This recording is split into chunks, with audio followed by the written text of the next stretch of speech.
മിഥുനം രാശിക്കാർക്ക് ഈ വരുന്ന 2025 ഗുണപരമായ പല മാറ്റങ്ങളും ജീവിതത്തിൽ ഉണ്ടാകുമെന്നൊക്കെയും ഞാൻ നേരത്തെ ഒരു വീഡിയോ ചെയ്തിരുന്നു. അത് സത്യം തന്നെയാണ്. അതുപോലെയൊക്കെ നടക്കുമെന്നുള്ളത് തന്നെയാണ് ഒരു സത്യമായ ഒരു കാര്യം. അതുകൊണ്ട് തന്നെ അതിന് മുന്നോടിയായിട്ട് നിങ്ങൾ ചില കാര്യങ്ങൾ കൂടി മനസ്സിലാക്കി എടുക്കേണ്ടതുണ്ട് എന്നും കൂടി എനിക്ക് പറയേണ്ടതുണ്ട്. എങ്ങനെയെന്ന് വെച്ചാൽ ഇപ്പോൾ 2025 പുതിയ ഒരു വർഷം, അതായത് സംഖ്യ 9 എന്ന അതിലേക്കാണ് തുടക്കമായി വരുന്നത്. അപ്പോൾ തന്നെ ഇപ്പോൾ നടക്കുന്നത് സംഖ്യ എന്ന് പോകുമ്പോൾ 8 2024 എന്ന് പറഞ്ഞാൽ 8 എന്ന സംഖ്യയാണ്. അപ്പോൾ നമ്മൾ 8 വിധത്തിലും കഷ്ടപ്പെടുമെന്നുള്ള ഒരു സംഖ്യ തന്നെയാണ് ആ ഒരു സംഖ്യ എന്ന് പറയുന്നത്.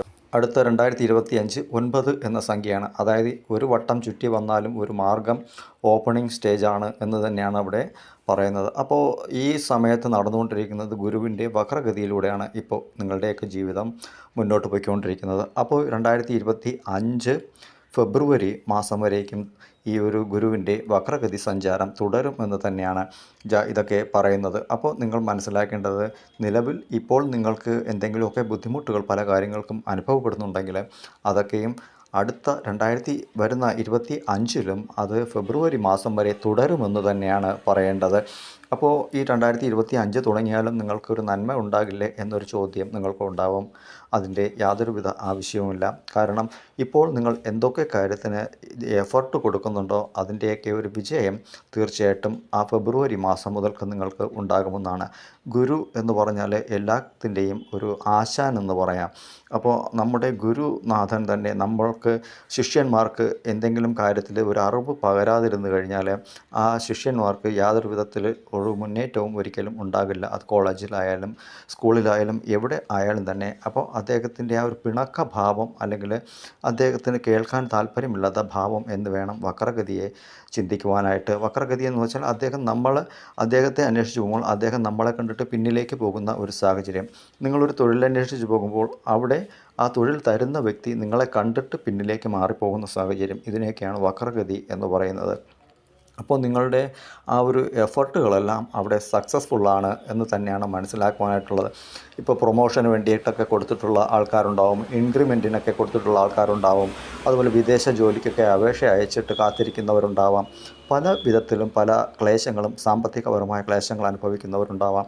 അപ്പോൾ ഇവരുടെയൊക്കെ ആ ഒരു തടസ്സത്തിന് കാരണം ഗുരുവിൻ്റെ ഈ ഒരു വക്രഗതി സഞ്ചാരവുമാണ്. ഒപ്പം തന്നെ ശനി ഭഗവാന്റെ ആ ഒരു വക്രഗതി കാലവും കൂടി നിങ്ങൾക്ക് ഒരേ സമയത്ത് രണ്ട് കാര്യം പിന്നിലേക്ക് പോകുന്നതാണ്. അതായത് ഒരു കാര്യത്തിന് പോകുമ്പോൾ രണ്ട് കാര്യം നിങ്ങളെ വിട്ട് പിന്നിലേക്ക് പോകുന്ന ഒരു സമയം അല്ലെങ്കിൽ ഒരു സാഹചര്യമെന്ന് അതിനെ പറയുവാനായിട്ട് കഴിയുന്നതാണ്. അപ്പോൾ ഇവിടെ ചിന്തിക്കേണ്ട കാര്യം, ഫെബ്രുവരി മാസം മുതൽക്ക് ഗുരു നേരായ മാർഗത്തിലൂടെ നിങ്ങൾക്ക് മുന്നിലേക്ക് വരികയാണ്. അപ്പോൾ അദ്ദേഹത്തിന് ഇപ്പോൾ നിങ്ങൾ കൊടുക്കുന്ന എഫർട്ടോടുകൂടി ആ ഒരു കൈ അദ്ദേഹം നിങ്ങളെ സ്വീകരിക്കുകയാണ് ചെയ്യുന്നത്. അപ്പോൾ അദ്ദേഹം നിങ്ങളെയും കൊണ്ട് മുന്നിലേക്ക് സഞ്ചരിക്കുവാനായിട്ട് തുടങ്ങുന്നു. വലുതായിട്ടല്ലെങ്കിലും ചെറുതായ രീതിയിൽ എന്തെങ്കിലുമൊക്കെ മാറ്റത്തിനുള്ള പാതകൾ നിങ്ങൾക്ക് 100% അദ്ദേഹം കാട്ടിത്തരും ഇനി മുതലുള്ള ആ ഒരു സമയത്ത്. ഒപ്പം തന്നെ ശനീശ്വരൻ മാർച്ച് മാസം പകുതിയോടുകൂടി അദ്ദേഹത്തിൻ്റെ വക്രഗതി കാലവും അവസാനിപ്പിച്ച് നേർരേഖയിലേക്ക് സഞ്ചരിക്കുന്ന ഒരു സമയം തന്നെയാണ്.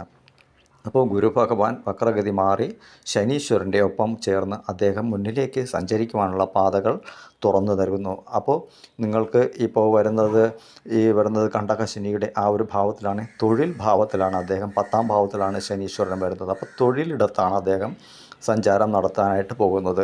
അപ്പോൾ തൊഴിൽപരമായി നിങ്ങൾ എവിടെയൊക്കെ എഫർട്ട് കൊടുത്തിട്ടുണ്ടോ അവിടെയൊക്കെയും പൂർണ്ണമായ ഒരു വിജയം നിങ്ങൾക്ക് കിട്ടുമെന്ന് തന്നെയാണ്. അതായത് 1,00,000 രൂപയുടെ ഒരു വർക്കിന് കൊടുത്തിട്ടുണ്ടെങ്കിൽ നിങ്ങൾക്ക് നിശ്ചയമായും ഒരു 25,000 രൂപയുടെ വർക്ക് സ്റ്റാർട്ടപ്പ് ചെയ്യാൻ കഴിയുന്ന ഒരു സമയം തന്നെയാണ്. ധനപരമായിട്ടാണെങ്കിലും അങ്ങനെ തന്നെയാണ്. 1,00,000 രൂപയുടെ ഒരു കാര്യത്തിന് കൊടുത്തെങ്കിൽ 25,000 രൂപ നിങ്ങൾക്ക് ഒരു അത്യാവശ്യ ചിലവിനായിട്ട് നിങ്ങൾക്ക് ലഭിക്കുന്ന ഒരു സാഹചര്യം തന്നെയാണ്. അപ്പോൾ പലവിധ കാര്യത്തിലും ആ ഒരു ഫെബ്രുവരി മാസത്തിന് ശേഷം എല്ലാ കാര്യത്തിലും ഒരു അനക്കം ഉണ്ടാവുകയും നിങ്ങൾക്ക് ഒരു മനസ്സിന് ഇനിയെങ്കിലും എനിക്ക് എങ്ങനെയെങ്കിലും ജയിക്കാം എന്നൊരു ചിന്ത മനസ്സിലുണ്ടാക്കിയെടുക്കാനും കഴിയുമെന്നുള്ളതും ഒരു യഥാർത്ഥമായ ഒരു കാര്യം തന്നെയാണ്. ഒപ്പം തന്നെ അതിനോടൊപ്പം ഗുരുവിൻ്റെയും ശനിയുടെയും വക്രഗതി മാറ്റത്തിനൊപ്പം തന്നെ ജൂലൈ മാസത്തോടുകൂടി നിങ്ങൾക്ക് രാഹുവിൻ്റെയും കേതുവിൻ്റെയും അനുകൂലം കൂടി അവിടെ വരികയാണ്. അപ്പോൾ ആ ഒരു കാലഘട്ടം കൂടിയാകുമ്പോൾ ഈ 2025 പകുതിയോടുകൂടി തന്നെ ഏതാണ്ട് ഒരു 70% നിങ്ങളുടെ ആ പ്രശ്നങ്ങളുടെ കാഠിന്യം കുറയുന്നു എന്ന് 100% മനസ്സിലാക്കാം. അപ്പോൾ ഇത്രയും കാലഘട്ടങ്ങൾ കടന്നു പോകുമ്പോൾ നിങ്ങൾക്ക് പൂർണ്ണമായും ഒരു 60-70% ഒരു തെളിവ് കിട്ടുമ്പോൾ ബാക്കിയുള്ള 30% കൂടി നിങ്ങൾക്ക് ആ ഒരു ഫോഴ്സിലേക്ക് നേടുവാനായിട്ട് കഴിയുമെന്നുള്ളത് സത്യമായ കാര്യം തന്നെയാണ്. അപ്പോൾ നിങ്ങൾ ആരും തന്നെ ഒരു വിഷമതകളും ഒന്നും വയ്ക്കരുത്. കാരണം എന്തൊക്കെ കാര്യത്തിന് നിങ്ങൾ മുന്നിലേക്ക് ഇറങ്ങുവാനായിട്ട് താല്പര്യപ്പെട്ടുവോ ആ ഒരു കാര്യത്തിലേക്ക് നിങ്ങൾക്ക് മുന്നിലേക്ക് പോകാമെന്നുള്ളതാണ്. ചിലരുടെയെങ്കിലും ജാതകത്തിൽ ദോഷങ്ങളൊക്കെ ഉണ്ടാവാം. അപ്പോൾ അതൊക്കെ തന്നെയും അടുത്തുള്ള ഏതെങ്കിലും ഒരു ജ്യോതിഷിയെ കണ്ട് ആ ജാതകത്തിലെ പരിശോധനകളൊക്കെ നടത്തി ഇപ്പോൾ ഏത് ദശയാണ് നടക്കുന്നത്, ഇപ്പോൾ നടക്കുന്ന ദശയൊക്കെ എനിക്ക് അനുകൂലമാണോ എന്നൊക്കെയും നിങ്ങൾ നോക്കേണ്ടതുണ്ട്. അപ്പോൾ ഇപ്പോൾ ഏത് ദശയാണോ നടക്കുന്നത് അതിനനുസൃതമായിട്ടുള്ള ഒരു ഫലമായിരിക്കും നിങ്ങൾക്ക് അനുഭവിക്കേണ്ടി വരിക. ഒരുപാട് പേർക്ക് രണ്ടാമത്തെ വിവാഹമൊക്കെ ആലോചിച്ചുകൊണ്ട് നടക്കുന്ന ആൾക്കാരുണ്ടാവും. അവർക്കൊക്കെ തന്നെ വിവാഹമൊക്കെ നടക്കുന്ന ഒരു കാലഘട്ടം എന്ന് വേണം പറയുവാനായിട്ട് 2025. ജാതകവശാലുള്ള തകരാറുകൾ മൂലം കഷ്ടതകൾ അനുഭവിച്ച് അല്ലെങ്കിൽ വിവാഹം നടക്കാതെയൊക്കെ ഇരിക്കുന്നവർക്കാണെങ്കിൽ അതിൻ്റേതായ പരിഹാരകർമ്മം ഇതുപോലെ ജാതക പരിശോധനയിലൂടെ നിങ്ങൾ അറിയേണ്ടത് വളരെയേറെ അത്യാവശ്യമാണ്. അപ്പോൾ ഒരു വ്യക്തിയുടെ ജാതകം എന്താണോ അതിനനുസരിച്ച് എന്ത് ദശ നടക്കുന്നുവോ അതിനനുസരിച്ചുള്ള ഫലം മാത്രം തന്നെയാണ് എല്ലാവർക്കും ലഭിക്കുക. അല്ലാതെ ഇതുപോലെയുള്ള കോമൺ ആയിട്ടുള്ള ആ ഒരു രാശിമാറ്റ ഘട്ടങ്ങളെയൊക്കെ കണ്ടിട്ട് ഇതൊന്നും തന്നെ എനിക്ക് നടക്കുന്നില്ല എന്നൊക്കെ പറഞ്ഞിട്ട് വിലപിച്ചിട്ട് കാര്യമില്ല. അവനവൻ്റെ ജന്മജാതകം എന്താണോ എഴുതി വച്ചിരിക്കുന്നത് അതിന് പ്രകാരം നടക്കുന്ന ദശയ്ക്കനുസൃതമായിട്ട് മാത്രമായിരിക്കും അതൊക്കെയും ഫലവത്താവുക എന്നുള്ളതാണ്.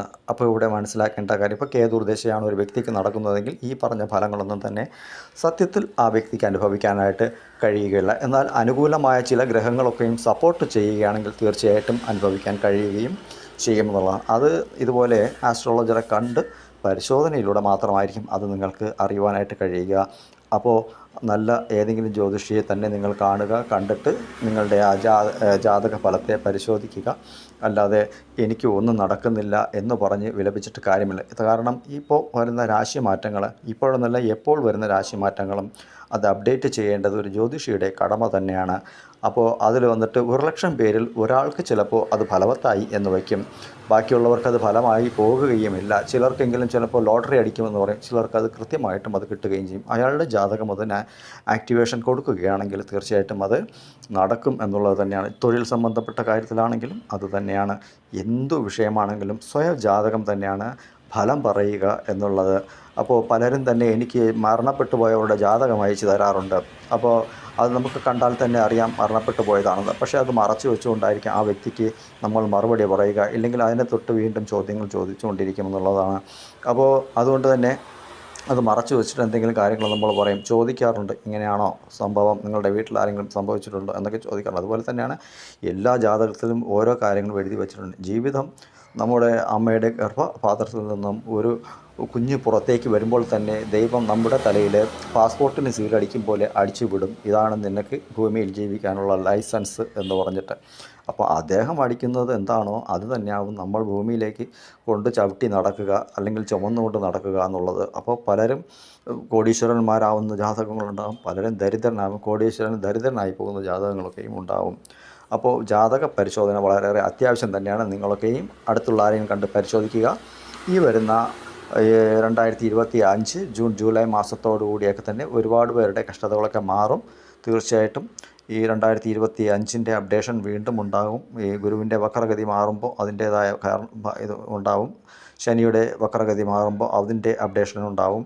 അതുപോലെ രാഹുകേതു മാറുമ്പോൾ അതിൻ്റെയൊക്കെ അപ്ഡേഷനുകൾ ഉണ്ടാവും. അപ്പോൾ അതിൻ്റെയൊക്കെ ഫലങ്ങൾ എല്ലാവർക്കും ലഭിക്കണമെന്നില്ല, കുറച്ച് പേർക്കെങ്കിലും അത് ലഭിക്കും. അതുകൊണ്ട് തന്നെ എല്ലാവരും വീഡിയോസൊക്കെ കാണണം, കണ്ട് മനസ്സിലാക്കുക, അതിൻ്റേതായ നല്ല ഫലങ്ങളെയൊക്കെ ചിന്തിക്കുക, പ്രവർത്തിക്കുക. നിങ്ങളുടെ എഫർട്ടുകളൊന്നും തന്നെ പാഴായി പോകില്ല എന്ന് തന്നെയാണ് 100% ഈ രാശിമാറ്റ ഘട്ടങ്ങളൊക്കെ പറയുന്നത്. കാരണം ഇതിനും രാശിക്ക് വളരെയേറെ അപൂർവമായ ഒരു രാശിമാറ്റങ്ങളാണ് ഇപ്പോഴൊക്കെ ഈ 2025 സംഭവിക്കാനായിട്ട് പോകുന്നത്. അതായത് അത്യപൂർവങ്ങളിൽ അപൂർവമായ മാറ്റങ്ങളെന്നൊക്കെയും പറയാം. ലക്കി ആയിട്ടുള്ള ചില കാര്യങ്ങളൊക്കെയും തീർച്ചയായിട്ടും അപ്രതീക്ഷിതമായി ഉറങ്ങിക്കിടക്കുമ്പോൾ ചിലപ്പം കിട്ടാതെ പോയ പണമൊക്കെ അക്കൗണ്ടിൽ വരുന്നു പറയുന്ന ചില സാഹചര്യങ്ങളൊക്കെ ഉണ്ടാവാം. കിട്ടില്ല എന്ന് ഒരിക്കലും കരുതിയിരുന്ന പലതും നിങ്ങൾക്ക് കിട്ടുന്ന സാഹചര്യങ്ങളുണ്ടാവാം. ഒട്ടും പ്രതീക്ഷിക്കാത്ത വലിയ തൊഴിൽ മേഖലകളിൽ കിട്ടാനുള്ള സാധ്യതകളുണ്ടാകും. അപ്രതീക്ഷിതമായിട്ട് പോലീസ് ഉദ്യോഗസ്ഥർക്കൊക്കെയും അപ്രതീക്ഷിതമായിട്ട് ചില പ്രൊമോഷനുകളൊക്കെ കിട്ടുന്ന സാഹചര്യങ്ങളുണ്ടാവാം. അതുപോലെ പലവിധ കാര്യങ്ങളുമൊക്കെ സംഭവിക്കുന്ന ഒരു കാലഘട്ടം തന്നെയാണ്. എല്ലാവരും സന്തോഷത്തോടു കൂടിയും ഐശ്വര്യത്തോടു കൂടിയും ഇരിക്കുക. തമ്പുരാൻ്റെ നാമത്തിൽ നിങ്ങൾക്ക് ഒരു നല്ല ഒരു വർഷം ആശംസിക്കുന്നു.